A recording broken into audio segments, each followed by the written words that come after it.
আমরা নিজেকে মহাবিশ্বের শ্রেষ্ঠ জীব ভাবি।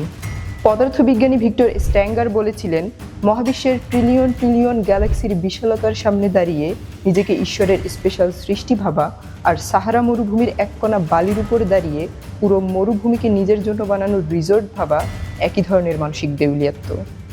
মানুষই যদি ঈশ্বরের একমাত্র উদ্দেশ্য হয়, তাহলে তিনি একটা পৃথিবী সৃষ্টি করলেই পারতেন।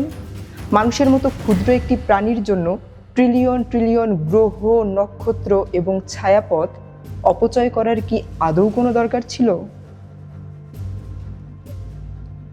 ভিক্টর স্ট্যাঙ্গার বলেন, এই মহাবিশ্বকে যদি কেউ মানুষের জন্য স্পেশালি ডিজাইন বা ফাইন টিউন করে থাকে, তবে স্বীকার করতেই হবে যে সেই ডিজাইনার একজন চরম অদক্ষ এবং ব্যর্থ স্থপতি।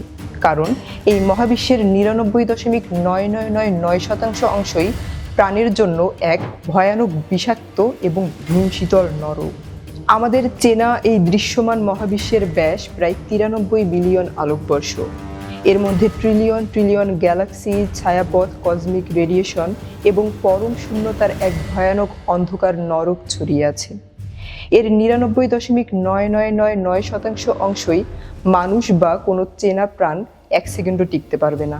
এমনকি আমাদের নিজস্ব সৌরজগতের বাকি গ্রহগুলোও প্রাণের জন্য চরম বিষাক্ত।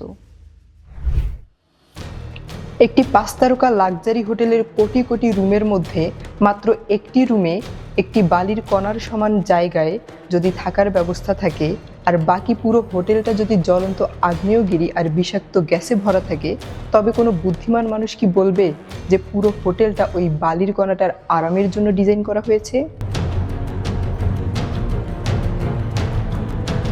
ঈশ্বরের অস্তিত্ব বাতিল করার জন্য থার্মোডাইনামিক্সের প্রথম সূত্রই যথেষ্ট। ধর্মের দাবি, ঈশ্বর এই মহাবিশ্বের সমস্ত আলো, বাতাস এবং শক্তি সৃষ্টি করেছেন। থার্মোডাইনামিক্সের প্রথম সূত্র অনুযায়ী মহাবিশ্বে নতুন কোনো শক্তি সৃষ্টি করা যায় না, আবার শক্তিকে ধ্বংসও করা যায় না। শক্তি কেবল রূপান্তর করা যায়। যদি শক্তিকে সৃষ্টিই না করা যায়, তাহলে বিগ ব্যাংয়ের সময় একজন স্রষ্টা এসে নতুন করে শক্তি সৃষ্টি করলেন কিভাবে?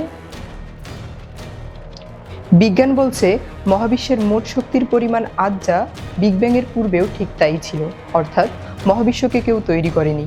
এর ভেতরের উপাদান বা শক্তি সবসময়ই কোনো না কোনো রূপে অস্তিত্বশীল ছিল। ধার্মিকরা বলে, বিগ ব্যাং তো এমনি এমনি হয়নি, এর পেছনে একটা কারণ বা ধাক্কা দেওয়ার জন্য ঈশ্বর লেগেছে। শন ক্যারল থার্মোডাইনামিক্সের দ্বিতীয় সূত্র দিয়ে এই যুক্তির ভিত্তি নষ্ট করে দেন। ক্যারল প্রমাণ করেন, আমরা আমাদের দৈনন্দিন জীবনে যে কারণ ও ফলাফল দেখি, তা মহাবিশ্বের কোনো মৌলিক নিয়ম নয়। থার্মোডাইনামিক্সের দ্বিতীয় সূত্র বলছে, সময়ের সাথে এন্ট্রপি বৃদ্ধি পায়, তাই আমরা সময়কে ভবিষ্যতের দিকে চলতে দেখি। এজন্য কারণ পেছনে আর ফলাফল সামনে থাকে। মহাবিশ্বের গভীরতম বা মৌলিক স্তরে ফিজিক্সের সমীকরণগুলোর নির্দিষ্ট কোনো সময় বা দিক নেই। সেখানে কোনো কারণ নেই, আছে কেবল নিয়ম।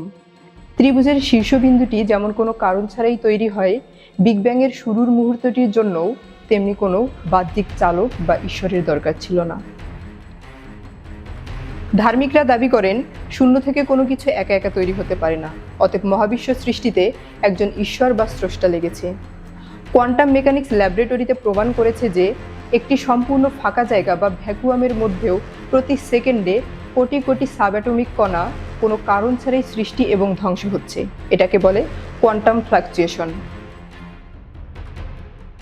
প্রকৃতির মৌলিক স্তরে কারণ ছাড়া ঘটনা ঘটা অত্যন্ত স্বাভাবিক এবং বৈজ্ঞানিক। এখনও কসমিক মাইক্রোওয়েভ ব্যাকগ্রাউন্ড রেডিয়েশনের ছবিতে কোয়ান্টাম ফ্লাকচুয়েশনের প্রমাণ পাওয়া যায়। ধর্মের দাবি, এত বিশাল গ্যালাক্সি ও গ্রহ নক্ষত্র তৈরি করতে ঈশ্বরের নিশ্চয়ই অসীম শক্তির প্রয়োজন হয়েছে। তাত্ত্বিক পদার্থবিজ্ঞানী অ্যালান গুথ বলেন, আমাদের এই মহাবিশ্বের মোট শক্তির পরিমাণ আসলে শূন্য। আমাদের মহাবিশ্বে দুই ধরনের শক্তি আছে, পজিটিভ এবং নেগেটিভ। এই দুই ধরনের শক্তিকে একসাথে যোগ করলে তারা একে অপরকে সম্পূর্ণরূপে ভ্যানিশ করে দেয় এবং মোট ফলাফল আসে শূন্য। একটি শূন্য শক্তির মহাবিশ্ব তৈরি করতে কোনো শক্তি খরচেরই প্রয়োজন হয় না। লরেন্স ক্রস বলেছিলেন, মহাবিশ্ব হলো পৃথিবীর ইতিহাসের সবচেয়ে বড় ফ্রিল্যান্স বা ফাও খাবার।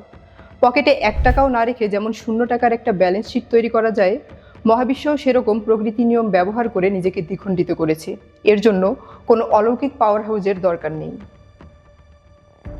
ধর্মের দাবি ঈশ্বর বিগ ব্যাং ঘটিয়েছেন এবং বিগ ব্যাংয়ের পূর্ব থেকেই তিনি অপেক্ষা করছিলেন।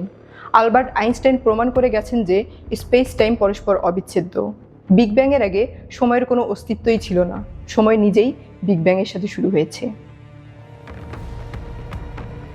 যদি বিগ ব্যাংয়ের পূর্বে কোনো সময়ই না থাকে, তবে সৃষ্টির শুরুতে ঈশ্বরের অস্তিত্ব থাকার বা তার চিন্তা করার কোনো প্রশ্নই ওঠে না, কারণ চিন্তা করা বা কোনো অ্যাকশন নেয়ার জন্য সময়ের প্রয়োজন। বিগ ব্যাংয়ের পূর্বে স্রষ্টার অস্তিত্ব খোঁজা আর উত্তর মেরুর পরে উত্তর মেরু খোঁজা একই কথা। উত্তর মেরুর পরে যেমন আর কিছু হতে পারে না, তেমনি সময়ের পূর্বেও স্রষ্টার কোনো অস্তিত্ব থাকতে পারে না।